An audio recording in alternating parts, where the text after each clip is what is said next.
here really have it worse than their grandparents? Very few people do. Very few people in America can say that. And that's one of the beautiful things about America. We have done something so right here that we never really think about it.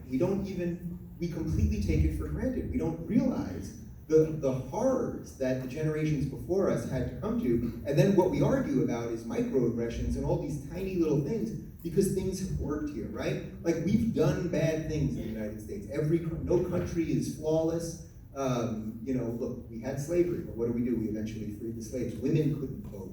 Now women can vote. We could go through the litany of issues that over time, what we have consistently done is move more people to more freedom.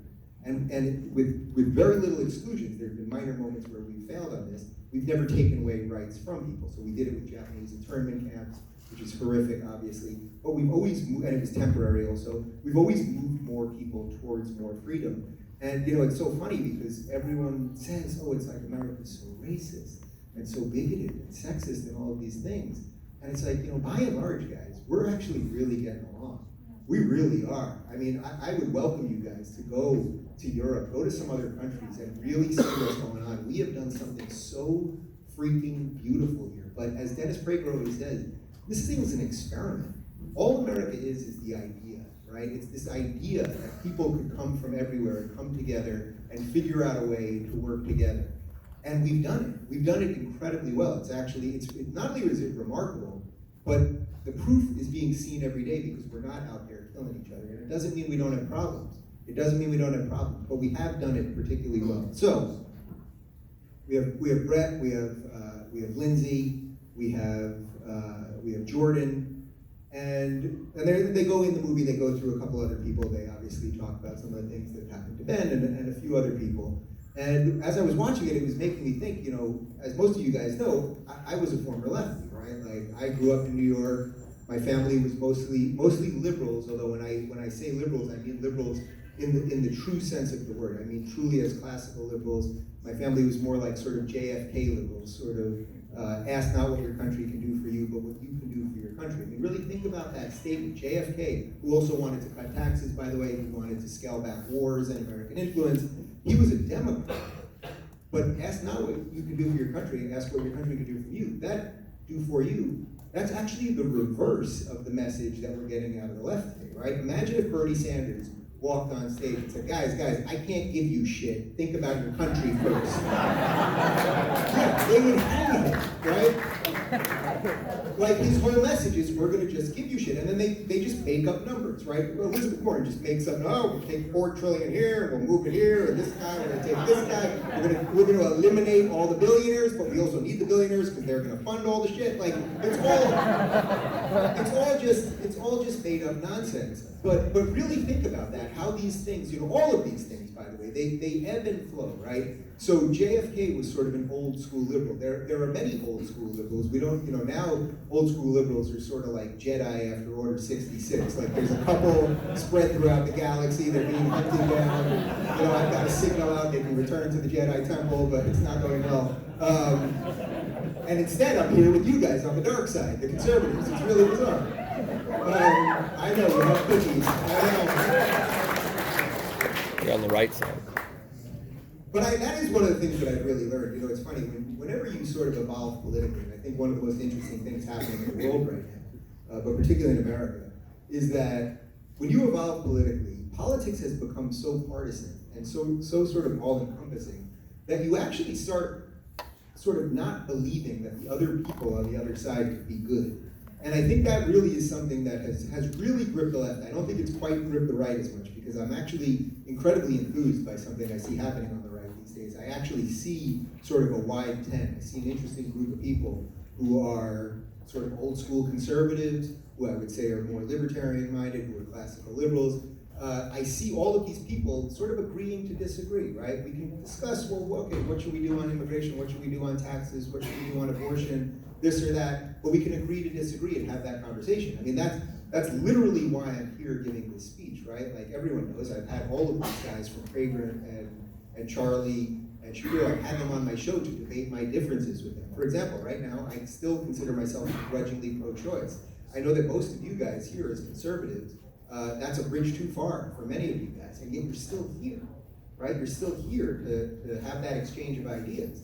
And I've had that exchange with many of these guys, and that really is only happening on the right now.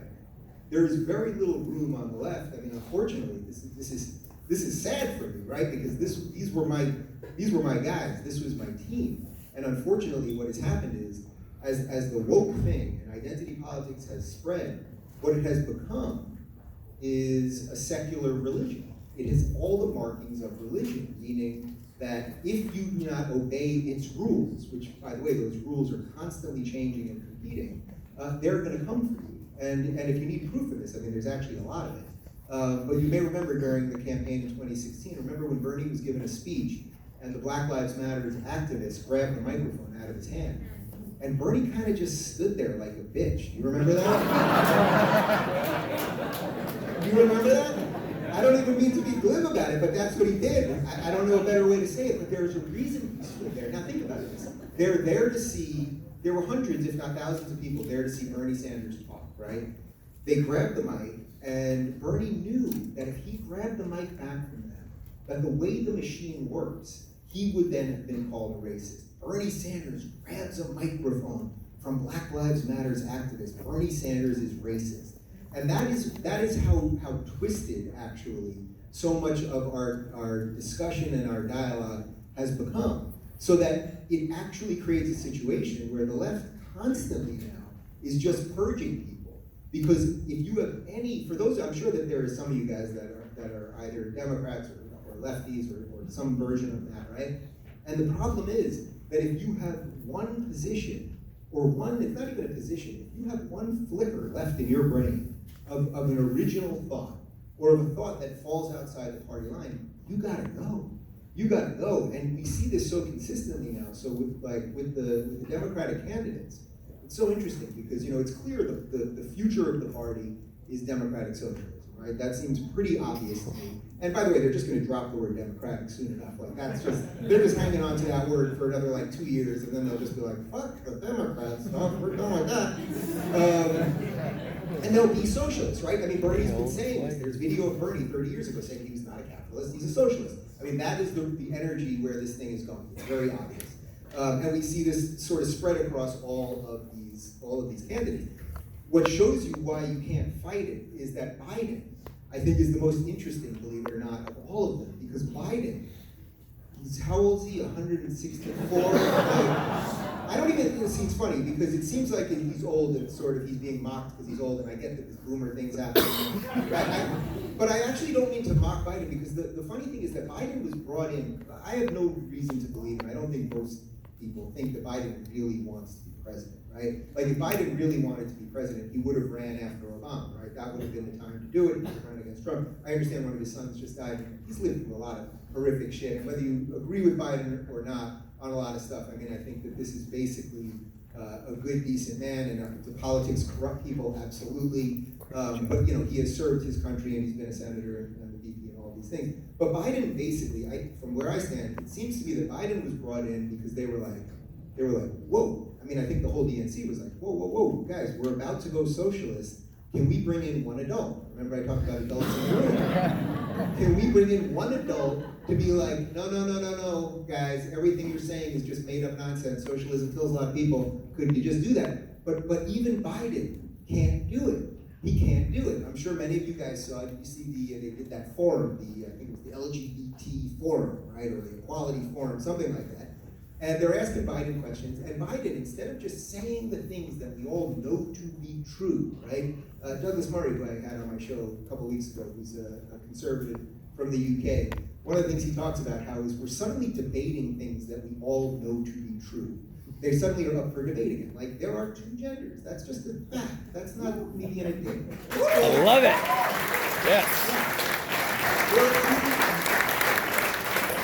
Maybe there are two biological genders. Are there hermaphrodites that are 0.000 whatever? Yes. But we all know the way this is framed, that there are two biological genders. You can identify however you want, by the way.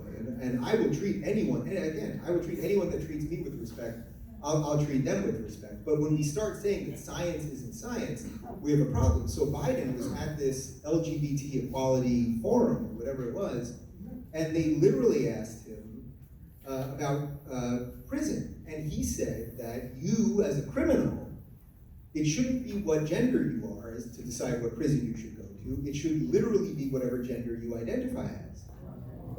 I'm pretty sure there's a lot of male rapists who would be thrilled. I am a woman, yeah, look, I shaved my armpits, let me in with the chicks. Like,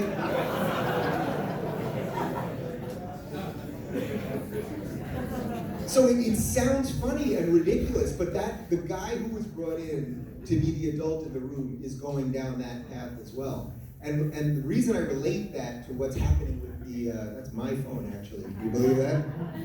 That was 45 minutes already, all right, good work guys. The reason that I relate all that back to what's happening with the left is they're having a real problem sort of centering around something that is real. And one of the reasons that I'm so enthused about what's happening on the right is that what I really believe is that for the most part, for whatever our little political differences are, right? So maybe someone wants lower taxes. I know on the abortion issue there's some heated stuff, whatever the immigration stuff is, but whatever it is, states' rights, doesn't matter what the issue is. I know that consistently I have seen people be able to respectfully have these conversations here. I mean, that is everything that I have experienced for the last year. And that's why I do think something actually really rich and really good is happening. And I also know that there's a sense right now that, and this is coming from both sides actually, that we should just sort of tear this whole thing down, right? Like that we're sort of lost. We're so bored with video games and porn and whatever else that we're all doing that we're just like, you know what, fuck the whole thing. Let's go into revolution. I think there's a lot of people who actually think that, and I think it probably is particularly attractive to a certain set of people that are probably roughly your age.